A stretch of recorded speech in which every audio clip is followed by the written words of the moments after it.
Ba-dum-bum-bum-bum-bum. Bum-bum-bum-bum-bum. Yes, I'm wearing an adult shirt.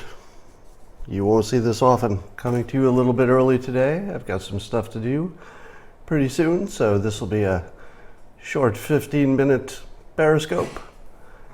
But if you've got a beverage, I will join you for some water for the simultaneous sip. I've already had my coffee.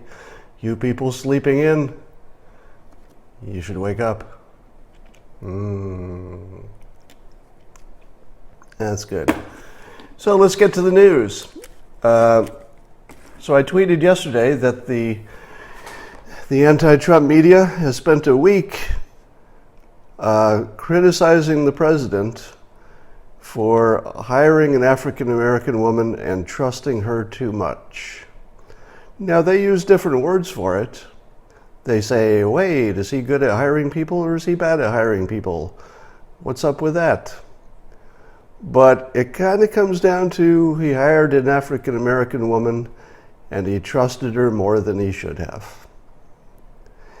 That's really the story. Now, you could put different words on it, but I don't know that the public is reading this as the worst thing that this president ever did. In other news, I try to talk about the news, and then sometimes I become the news. So I tweeted an article in Fox News online that's about me. And it's about me talking about Brennan and about President Trump saying that, hey, Russia, if you have those missing Hillary's email, let us have them. Now, I said Brennan doesn't recognize a joke when he sees it. And what did people come in and criticize me for? They criticized me for not being an expert on the topic. Now, I've written approximately, between 10 and 11,000 jokes over the last 3 decades. If you know somebody who's better at recognizing a joke, and they're not actually in the business, as I am, I'm open to a second opinion. But if there's one thing I'm actually good at, it's recognizing a joke. So that part was funny. I also see that President Trump has canceled the expensive military parade. What did I say was a bad idea? When I first heard this idea, I said to myself, an expensive military parade is probably a bad idea. Now they're calling it postponed because the price was too high, and if they can get the price down, that'd be great. But I don't know how much you can get the price down because the fix is in and all this stuff, too many fingers in the pies. I don't think we're going to see the military parade, and I would be happy about that because it does seem like it would be just a critic's paradise. If you spent $100 on it, if the entire parade cost $100, some critic would say, well, there's $100 that could have gone to veteran medical care. And you know what? That critic would be right, because the parade probably wouldn't help as much as giving a veteran $100. What else we got going on? I've noticed that the quality of the criticism on CNN against this president went way down today. I always talk about the top left of CNN's website. That's where the important news is. Today, there are no Trump stories in the top left of CNN. That's cool. Let's see how long it takes us to find a Trump story. Well, we've got the retired admiral who is saying, take away my security clearance next. I guess he was the admiral in charge of the bin Laden project there to get him. And to which I say, I don't know, that guy's just another partisan, right? He's just one more partisan. Do we care? I assume that everybody in the military has an opinion about this president. Some like him, some don't. So here's one who doesn't like him. I'm not sure that that's news.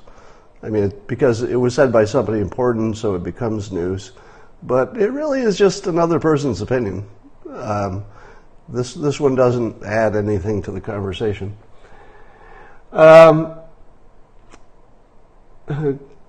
Cool. There's a headline that says Colbert is taking a shot at Omarosa's tapes. And I'm thinking that he may not be being kind to Omarosa. Omarosa's in a tough spot. She's managed to make 100% of the world dislike her, but I think she can monetize that, so it's not all bad. The Vatican has broken its, quote, silence on the abuse report.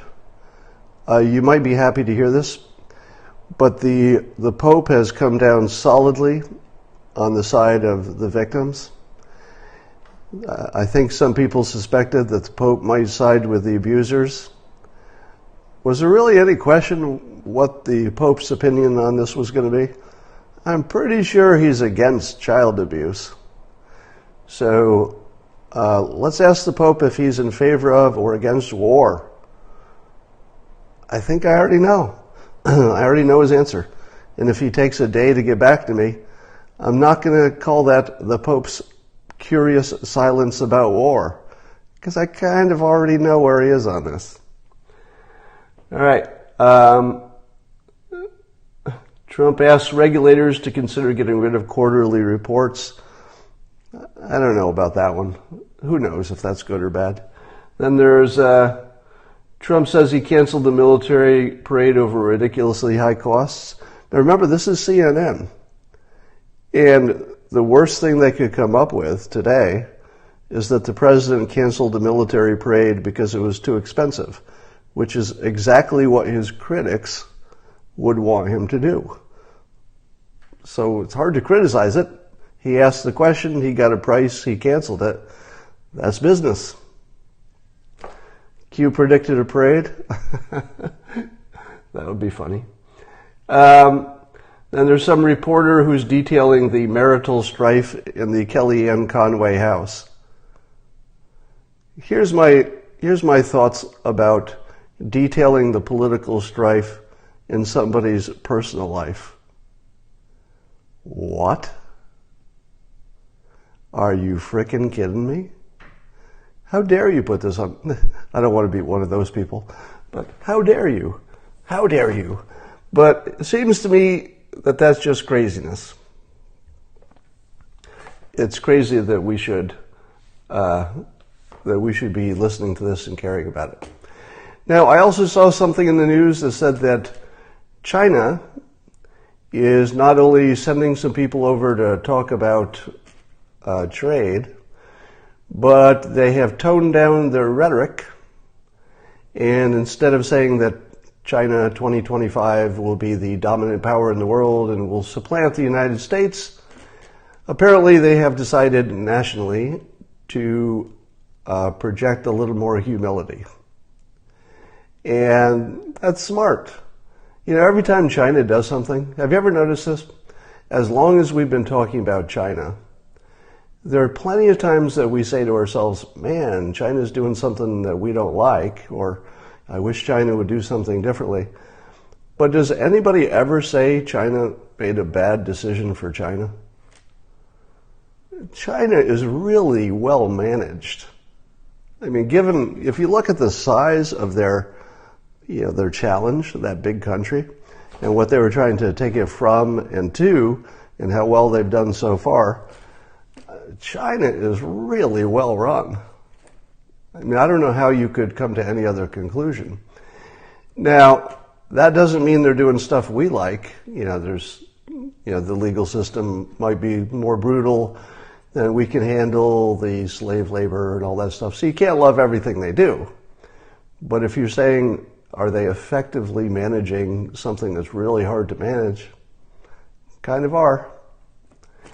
That doesn't mean we should let them walk all over us, but they're taking a new, smarter tact, which is they're probably still trying to become the dominant power. Who wouldn't?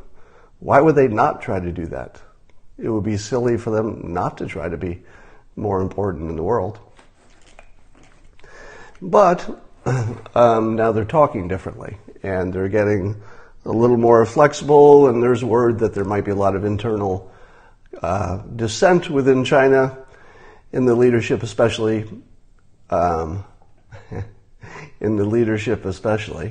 and they may be worried about these tariffs. So we might be working towards something productive here. What's the persuasion filter on China? Will they supplant the U.S.? Well, there are too many unpredictable elements of something like that. So if you say, who's going to win in the long run, the U.S. or China, the things you don't see coming are, let's say, the creation of the next Apple computer or the next Amazon.com or the next Facebook. Those things are not really predictable. We could think that we're going to do more of that than they are. So there's good reason to believe we'll stay ahead, but they've got size, so they've got that going for them.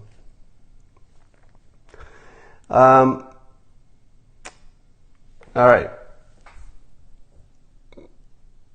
Let me see if there's anything else. Police used a taser on an 87-year-old woman cutting dandelions with a knife. Well, that was suboptimal. Nobody's on the other side of that story. And then there's a story about Democrats are weighing House leadership options, talking about Nancy Pelosi. Now, if CNN, one of its biggest headlines, and one of the ones that has a picture, is about Nancy Pelosi, that's not exactly anti-Trump, is it? It feels like CNN's coverage, if I'm looking at it today, they may have taken China's example and brought some humility to the situation. Did you see, which Cuomo was it? What's the first name of Governor Cuomo in New York? I can't remember. Andrew? Andrew Cuomo. So he said in a speech that America was never great and it wouldn't be great until there was more equality, essentially. And of course everybody said, What?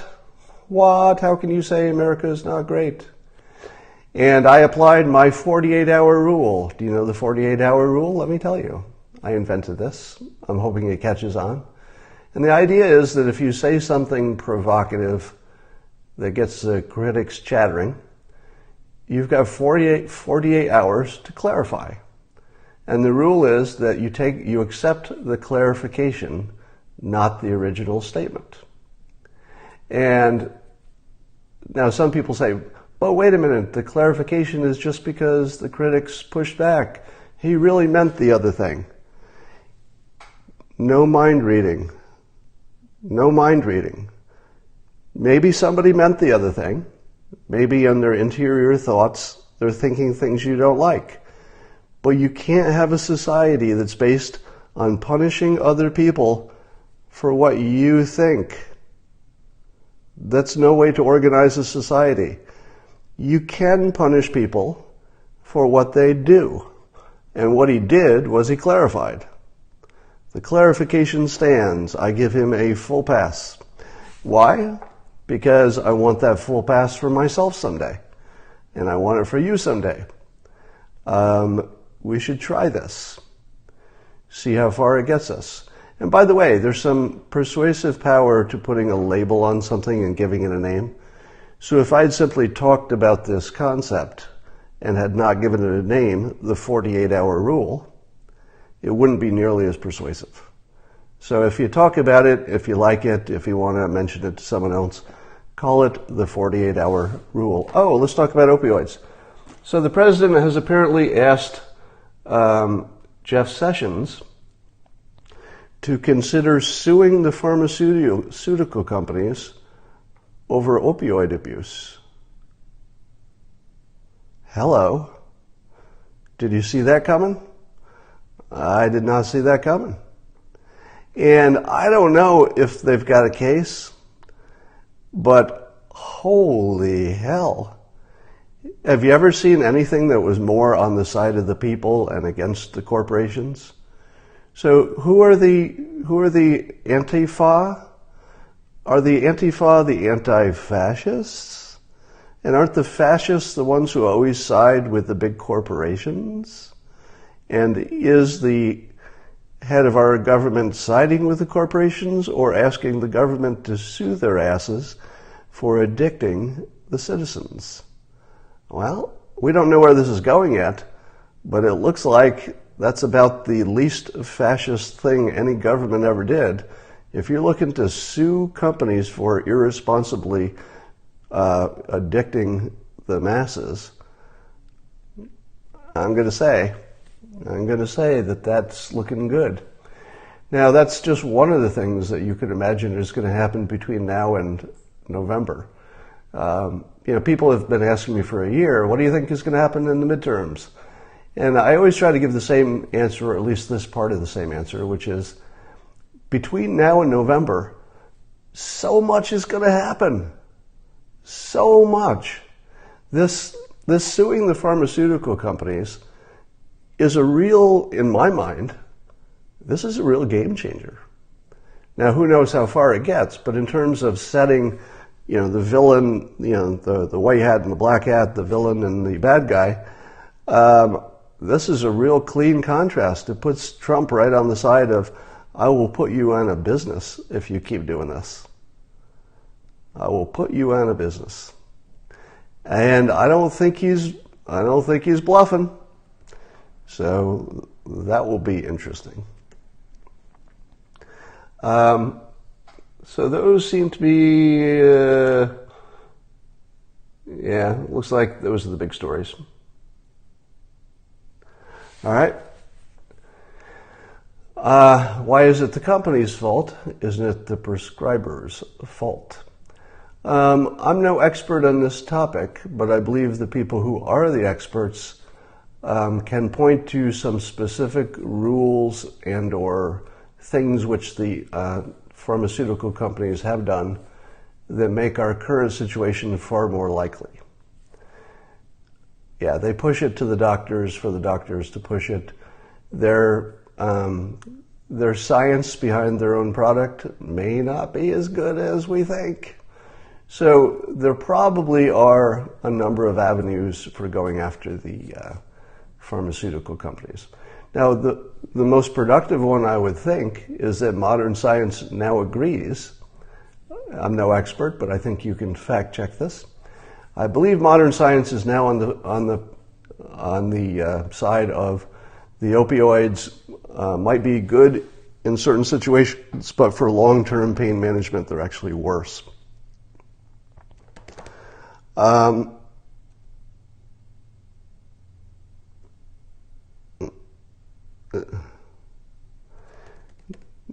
just reading your comments. Is Trump using that as a hammer to get cooperation on health care? I think between now and November, you might see more coming from the administration on health care. Or let me put it in more stark terms. If you don't see the administration doing something meaningful on health care between now and the midterms, well, I would certainly criticize that, because there are things they can do that don't require, wholesale changes that can at least nip around, the edges.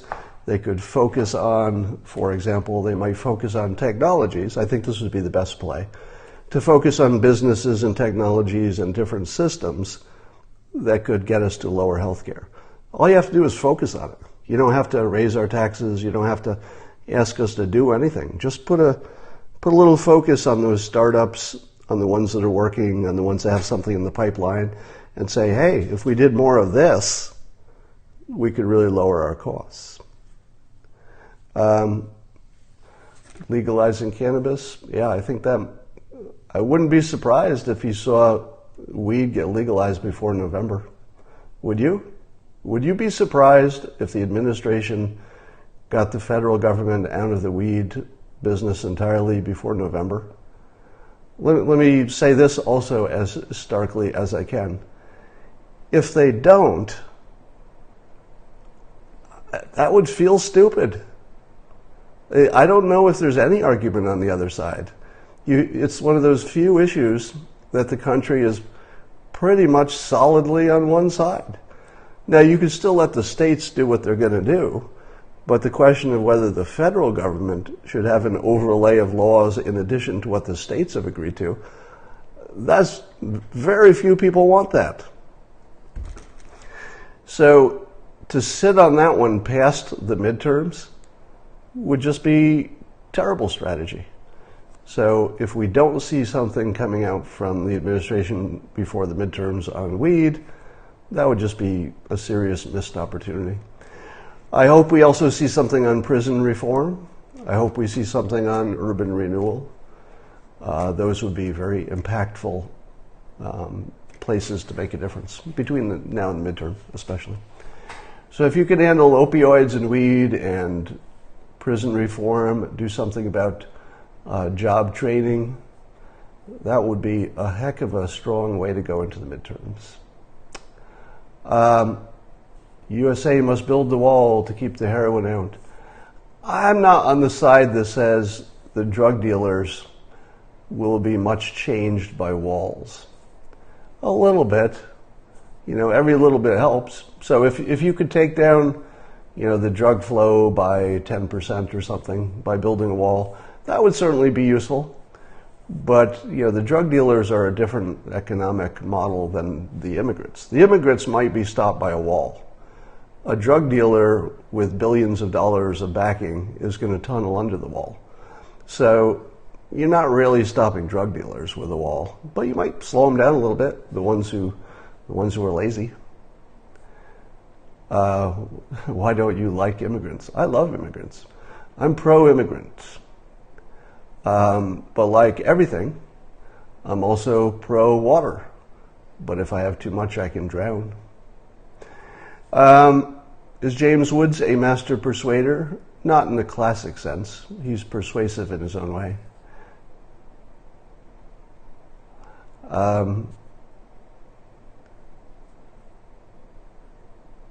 Which immigrants? I'm pro-immigrants. Now, that doesn't mean we don't want to stop bad influences from coming into the country, but there is no situation where, our country can't really survive without immigration. I think our just regular reproductive levels will go too low and the economy will be growing too fast. So some level of immigration is absolutely essential. Somebody said, am I pro-undocumented immigrants? I am pro-undocumented immigrants, meaning I'm pro the people. I'm pro-people. But should they have the same rights as U.S. citizens? Should they stay or not? We still have to have laws.